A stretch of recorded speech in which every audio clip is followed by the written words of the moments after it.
क्या आप जानते हैं कि इंडिया में बेगिंग सिर्फ गरीबी की वजह से नहीं होती, इसके पीछे एक पूरा बेगिंग सिंडिकेट काम करता है जो लोगों को मजबूर नहीं बल्कि प्रोफेशनली ऑपरेट करता है।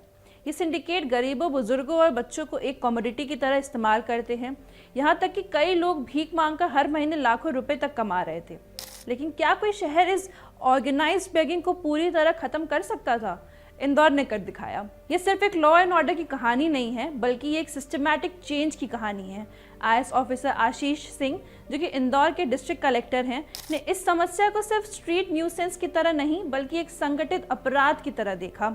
और फिर उन्होंने एक ऐसा 3 फेज प्लान तैयार किया जिसने न सिर्फ शहर से बेगिंग को खत्म किया बल्कि 1000 लोगों को रिहैबिलिटेशन भी करवाया। तो चलिए जानते हैं कि इंदौर कैसे बना इंडिया का सबसे पहला 100% बेगर फ्री शहर। नमस्कार, मैं मुस्कान खंडेलवाल और आप देख रहे हैं इंडियन मास्टरमाइंड्स।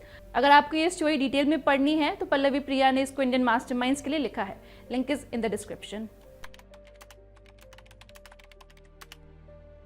सबसे पहला कदम उन मासूम बच्चों को बचाने का था जो सड़कों पर भीख मांगते दिखते थे। ट्रैफिक सिग्नल्स, टेम्पल्स और पब्लिक प्लेसेस पर ये बच्चे अक्सर आपको दिखते थे, लेकिन इनके पीछे की सच्चाई बहुत डरावनी थी। ये बच्चे अपनी मर्जी से नहीं बल्कि मजबूरी में भीख मांग रहे थे। इनके पीछे एक संगठित बेगिंग सिंडिकेट काम कर रहा था जो बच्चों को किडनैप करता था या फिर गरीब पेरेंट्स को पैसे देकर उनसे बच्चों को भीख मांगने के लिए भेजने पर मजबूर करता था। आईएएस आशीष सिंह की टीम ने एनजीओज और चाइल्ड वेलफेयर ऑर्गेनाइजेशंस के साथ मिलकर इन बच्चों की पहचान की और उन्हें शेल्टर होम्स में भेजा, जहां उन्हें एजुकेशन, हेल्थ केयर और साइकोलॉजिकल काउंसलिंग दी गई ताकि वो नॉर्मल लाइफ में वापस लौट सकें।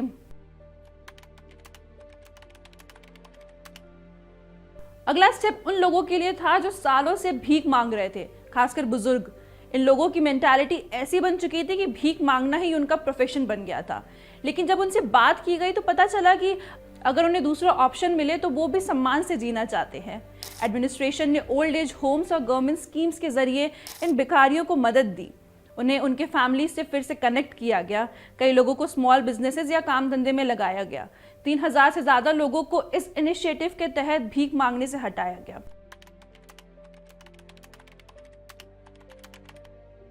अब सबसे बड़ा चैलेंज था बेगिंग सिंडिकेट्स को खत्म करना।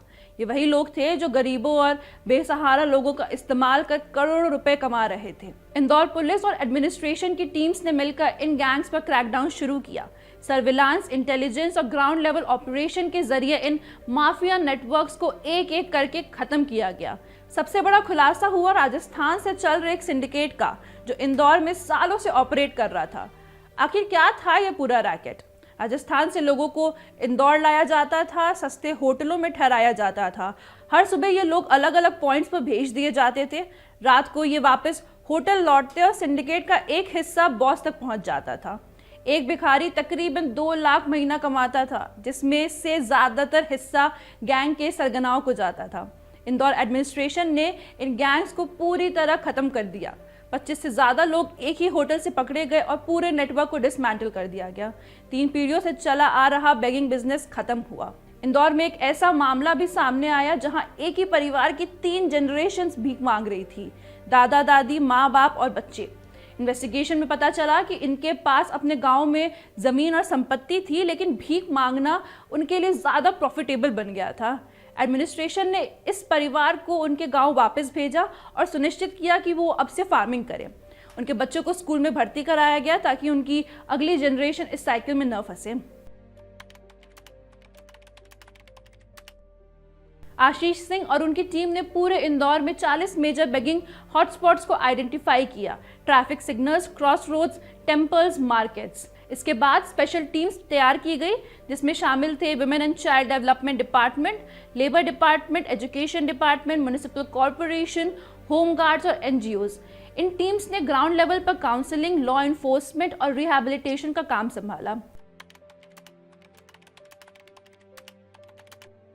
इंदौर एडमिनिस्ट्रेशन ने सिर्फ भिखारियों पर ही नहीं बल्कि भीख देने वालों पर भी कड़ा एक्शन लिया, क्योंकि अगर लोग भीख देना बंद कर दे तो ये इंडस्ट्री अपने आप खत्म हो जाएगी। अब पब्लिक प्लेसेस पर भीख देने पर पेनाल्टी लगाई गई ताकि लोग डोनेशन के लिए सही चैनल्स का इस्तेमाल करें। आज इंदौर न सिर्फ इंडिया का क्लीनेस्ट सिटी है बल्कि अब बेगर फ्री सिटी भी बन चुका है। आशीष सिंह और उनकी टीम ने ये साबित कर दिया कि अगर एडमिनिस्ट्रेशन और पब्लिक मिलकर काम करे तो कोई भी सोशल इविल खत्म किया जा सकता है। अब सवाल ये है, क्या दूसरे शहर इंदौर से सीख लेंगे? अगर एक आईएएस ऑफिसर की स्ट्रैटेजी, एक टीम की मेहनत और एक स्ट्रॉन्ग विल पावर एक पूरे शहर की तस्वीर बदल सकती है, तो ये मॉडल पूरे देश में क्यों नहीं लागू हो सकता है?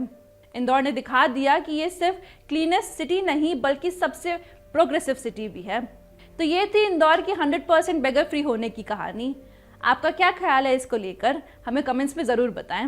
If you like the video, don't forget to like, share and subscribe to Indian Masterminds. Thank you for watching.